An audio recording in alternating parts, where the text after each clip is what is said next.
بسم اللہ الرحمن الرحیم الحمد للہ رب العالمین والصلاة والسلام علی سید المرسلین وعلی آلہ واصحابہ اجمعین۔ میرے بزرگوں اور پیارے بھائیوں، اللہ تعالیٰ آپ حضرات کی خدمات کو قبول فرماوے، پورے عالم میں حق اور ہدایت کے عام ہونے کا ذریعہ فرماوے۔ اللہ کا دین یہ ہمارے پاس امانت ہے، ہمارے پاس امانت ہے، اس کی حفاظت بھی ہمارے ذمہ ہے، اس کے ارشاد بھی ہمارے ذمہ ہے، اور اپنی ذات سے اس پر استقامت کرنا بھی ضروری ہے۔ اسی سے ہماری عزت ہے۔ دین ہے تو سب کچھ ہے، دین نہیں ہے تو کچھ نہیں ہے۔ اور دین میں بڑی چیز ایمان اور علم ہے، جیسا امام غزالی رحمۃ اللہ علیہ فرماتے ہیں کہ دو ہی چیزیں ہمارے پاس بڑی ہے جو اللہ کی طرف سے ہم کو ملی ہے، ایک ایمان ملا ہے اور ایک علم ملا ہے۔ ایمان یہ تو اللہ کے تعلق کا نام ہے کہ ایمان لایا، یعنی میں نے اپنا اللہ سے تعلق پیدا کر دیا، بندگی کا اور عبدیت کا، یہ ایمان ہوا۔ اور ایمان کا تقاضا اطاعت ہوتا ہے کہ اللہ پر ایمان لا کر کیا کرنا ہے، کہ اللہ کی اطاعت کرنی ہے۔ تمام نبیوں کو اللہ تعالیٰ نے اطاعت قائم کرانے کے لیے روئے زمین پر بھیجا ہے۔ وَمَا أَرْسَلْنَا مِن رَسُولٍ إِلَّا لِيُطَاعَ بِإِذْنِ اللَّهِ، تو اطاعت قائم کرانے کے لیے نبیوں کو بھیجا ہے، اور اطاعت علم کے بغیر ہو ہی نہیں سکتی۔ اس لیے اللہ تعالیٰ نے نبیوں کو جس طرح بھیجا، ان کے ساتھ یہ علم اتارا ہے، علم الہی۔ یہ بڑا شرف ہے۔ اللہ جس کے ساتھ بھلائی کا ارادہ کریں گے، وہ اس کو اپنے دین کی سمجھ دیں گے، وہ اپنا دین دیں گے۔ اس لیے یہ بڑی نعمت ہے، خصوصاً قرآن و حدیث، یہ تو اصل علم ہے۔ یہی حضور کے پاس تھا، اسی کی تبلیغ کی، اسی کی تعلیم دی، اسی سے تربیت ہوئی ہے، تو یہ بڑی نعمت ہے۔ جس کو یہ ملا وہ خیر کثیر اس کو مل گئی۔ تو ہم جس زمانے میں وہاں تھے، پڑھتے تھے دورہ حدیث میں، تو جب ہمارا سال ختم ہوا، 149 تھے ہم لوگ، 150 میں ایک کم، تو حضرت رحمۃ اللہ علیہ نے بخاری شریف ہماری ختم کرائی، پھر اپنی چوکی پر کھڑے ہو گئے۔ اللہ ان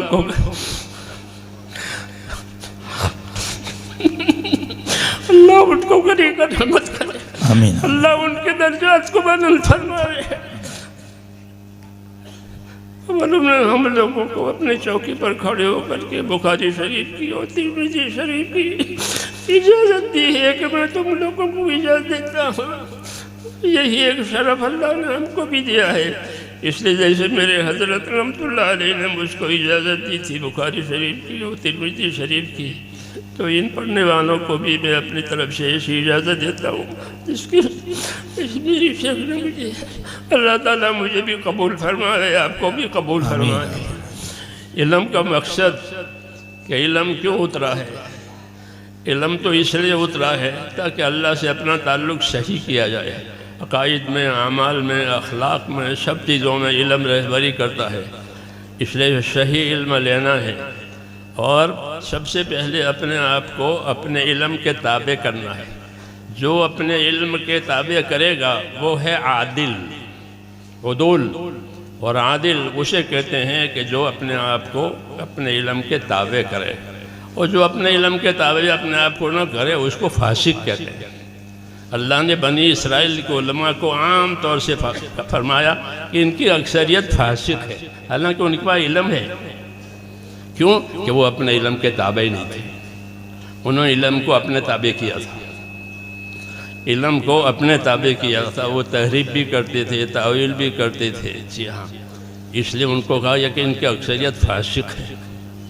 تو اپنے علم کے تابع نہ ہونے والا فاسق کہلاتا ہے، ہاں، اور اپنے علم کے تابع ہونے والا عادل کہلاتا ہے۔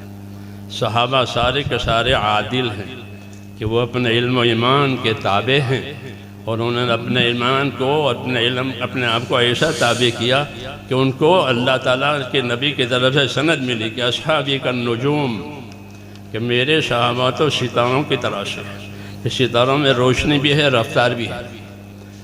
ستاروں میں روشنی بھی ہوتی ہے، ان کی روشنی سے لوگ فائدہ اٹھاتے ہیں، اور ان کے اندر رفتار بھی ہے کہ ان کا نور کا تعدیہ ہوتا ہے۔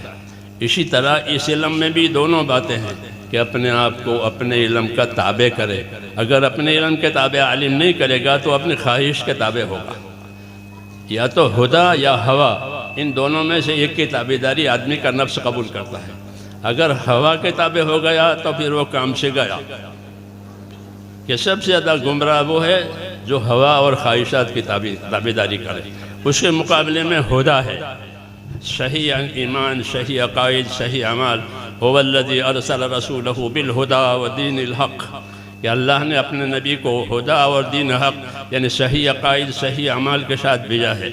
تو ہم اس کا اتباع کریں گے، اس کی ہمیں ہدایت ہے. یہی وہ علم ہے جو نبی کریم صلی اللہ علیہ وسلم کی طرف سے ملا ہے. اور ایک تو ہمیں اپنے علم پر استقامت پیدا کرنی ہے. یہ سب سے پہلا تقاضا ہے کہ ہر عالم اپنے آپ کو اپنے علم کا تابع کرے. ہاں، یہ تقاضا ہے. فاستقم کما امرت ومن تاب معک. آپ کو حکم دیا جا رہا ہے کہ اے نبی، جو بات آپ پر آ رہی ہے اپنے آپ کو استقامت کے ساتھ اس پر رہیں، اور جو آپ پر ایمان لائیں وہ بھی استقامت کے ساتھ رہیں. تو ہمارے علم نے ہم کو استقامت کی دعوت دی ہے. اللہ نے کہ اپنے علم پر استقامت کے ساتھ رہو. دوسری ذمہ داری کہ علم کو اللہ نے ایک مشترک سرمایہ بنا کر کے اتارا ہے کہ اس میں سب کا حصہ ہے. جیسے بارش کے پانی میں سب کی روزی ہے. حضور صلی اللہ علیہ وسلم اپنے علم کی مثال بارش کے پانی سے دیتے تھے. مثل ما بعثنی اللہ من العلم والہدی کمثل غیث الی آخر الحدیث، کہ جو علم و ہدایت دے کر پروردگار نے مجھ کو بھیجا ہے وہ ایسا ہے جیسا کہ آنے والی بارش. تو بارش میں سب کا رزق ہے، بارش میں سب کی حیات کا سامان ہے. اسی طرح حضور صلی اللہ علیہ وسلم جو علوم لے کر آئے ہیں وہ علوم انسانیت کے ہر طبقے کے لیے ہدایت کا بھی سبب ہے، نجات کا بھی سبب ہے. حاکموں کا طبقہ، تاجروں کا طبقہ، زراعت کرنے والوں کا طبقہ، ملازمین کا طبقہ، یہ معیشت کے 4 طبقے ہوتے ہیں ہر زمانے میں. تو ان تمام طبقوں کے لیے رہبری اس علم میں ہے کہ وہ اپنے آپ کو اس علم کے تابع کرے. مولانا محمد یوسف صاحب رحمۃ اللہ علیہ فرماتے تھے کہ ہمارے دین میں ہر شعبے کے فضائل ہیں، ہر شعبے کے مسائل ہیں.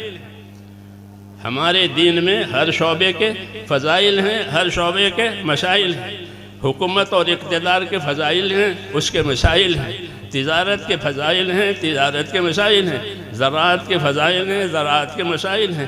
مزدوری کے فضائل ہیں، مزدوری کے مسائل ہیں. یہ معیشت کے شعبے ہیں، گزارے کے شعبے ہیں. یہ تو ان 4 شعبوں کی رہبری اس علم میں جو اتارا ہے. اس لیے یہ مشترک سرمایہ ہے سب کے لیے کہ جن کے پاس آوے یہ علم وہ اپنے آپ کو اس کا تابع کرے. دوسرا، اور دوسروں کو اس کی دعوت دے، اور جو دعوت قبول کر کے آوے وہ طالب ہے، اس کو طلب کے مطابق اس کو علم دے. اس طرح یہ طریقہ رہا ہے، اور اسی طرح یہ علم چلتا ہوا اللہ تعالیٰ نے ہم تک پہنچایا ہے. اللہ تعالیٰ آپ حضرات کے مسائل کو قبول فرماوے اور ہم سب کو اس علم کے ذریعے سے اپنے مقبول بندوں میں داخل فرماوے. جی ہاں، اور ہم سب کا انجام بخیر فرماوے. اللہ تعالیٰ آپ حضرات کی خدمتوں کو قبول فرماوے. جزاکم اللہ تعالی.